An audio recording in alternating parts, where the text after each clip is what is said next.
சினிமாவுல போட்டி அப்படிங்கிற ஒரு விஷயம் ஆரம்பத்துல இருந்து இப்ப வரைக்கும் இருக்கு. எம்ஜிஆர் சிவாஜினாங்க, ரஜினி கமல்னாங்க, அதுக்கப்புறம் விஜய் அஜித்னாங்க, அப்புறம் சிம்பு தனுஷ்னாங்க. இப்போ ட்ரெண்ட்ல விஜய் சேதுபதி சிவகார்த்திகேயன் அப்படின்னு சொல்றாங்க.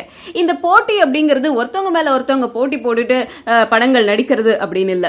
ஒரே நாள்ல படத்தை ரிலீஸ் பண்ணி யாருடைய படம் அதிகமா ஓடுது அப்படிங்கறதெல்லாம் கணக்கு பண்ணி தான் இந்த போட்டி அப்படிங்கிற ஒரு விஷயத்தை ஏற்படுத்துறாங்க. சிவகார்த்திகேயனும் விஜய் சேதுபதியும் ஆரம்பத்துல இருந்தே நண்பர்களா தான் இருந்தாங்க. அவங்களுக்குள்ள ஏதாச்சும் ஒரு கட்டத்துல போட்டி வருமா அப்படின்னு சோசியல் வலை மீடியாக்கள் இருக்கிற ரசிகர்களும் சரி எல்லாருமே எதிர்பார்த்துட்டு இருந்தாங்க. பட் அதுக்கான சூழல் ஏற்படவே இல்லை. ஆனா இப்போ ஏற்பட்டுடுச்சு.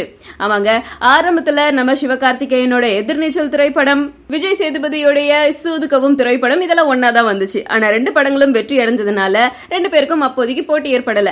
இப்போ நம்ம சிவகார்த்திகேயன் நடிச்சிருக்கிற ரஜினி முருகன் திரைப்படமும் விஜய் சேதுபதி நடிச்சிருக்கிற நானூறு ரவுடிதான் திரைப்படமும் ஒரே நாள்ல ரிலீஸ் ஆகுது. இப்போதைக்கு விஜய் சேதுபதியோட மார்க்கெட் கொஞ்சம் அப்படி இப்படின்னு ஜிக்ஸாகா இருக்கு. நம்ம சிவகார்த்திகேயன் கொடி கட்டி பறக்கிறாரு. இந்த நிலைமையில இரண்டு படங்கள்ல எந்த படம் வெற்றி அடையும் அப்படின்னு ரசிகர்கள்லாம் ரொம்ப ஆவலோட எதிர்பார்த்துட்டு இருக்காங்க. போனும் கையுமா. கூடவே நாமளும் வெயிட் பண்ணி பார்ப்போம். இரண்டு திரைப்படங்கள் ஒரே நாள்ல வெளிவருது. எந்த திரைப்படத்துக்கு எவ்வளவு வரவேற்பு கிடைக்குது, எந்த படம் ஹிட் ஆகுது அப்படிங்கறத பொறுத்திருந்து பார்க்கலாம். கோரங்களும் அசிங்கமும் பொய்யும் வசீகர தோட்டத்தில் இருக்கும்போது தான் அதிகமான ஒரு பயமும் ஒன்று இருக்கும். ஒரு பொய் என்னைக்குமே வசீகரமான தோட்டத்தில் தான் இருந்துகிட்டு இருக்கு.